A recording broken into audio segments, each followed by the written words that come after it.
আমি তোমাকে ভালোবেসেছি মন থেকে, তবে তুমি অভিনয় করেছো আমার বেলায় অভিনয় হলেও এখন তুমি সত্যিকারের ভালোবাসতে শিখেছো। আজ তুমি ভালোবাসো অন্য কাউকে। তোমার জন্য যদি সাদা কাফনেও জড়িয়ে যায়, তুমি ফিরেও তাকাবে না আমার দিকে। আমি নিজের নিঃশ্বাসকেও বিশ্বাস করি না, কারণ নিঃশ্বাস যে কোনো সময়ে চলে যাবে, তবে বিশ্বাস করেছি তুমি আমার শেষ নিঃশ্বাস পর্যন্ত থেকে যাবে। আমি তোমাকে চাইলাম আর তুমি আমাকে চাইলে না। আমি তোমাকে বিশ্বাস করলাম আর তুমি করলে ছলনা। তোমার এই নিখুঁত অভিনয় দেখে আমি হতাশ। তুমি ভেঙে দিয়েছো আমার বিশ্বাস।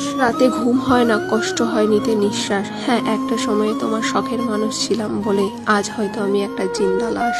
তবে চোখের পানি সাক্ষী থাকলো, চিন্তা করো না। ও হে আমার শখের মানুষ, কিয়ামতের দিন দেখা হবে ইনশাল্লাহ। যেমনটা চেয়েছিলাম আসলে তেমনটা কিছুই হয়নি। জীবনে অনেক কিছু চেয়েও আবার পাইনি, আবার অনেক কিছু পেয়েও হারিয়েছি। আমি জানি দুঃখ পোষে বোকারা, কিন্তু কি করব বলো, মানিয়ে নিতে ভীষণ কষ্ট হয়। হয়তো আমি বোকাদের দলে, কষ্ট আমায় আঁকড়ে আছে, ছাড়বে না মৃত্যুর আগে।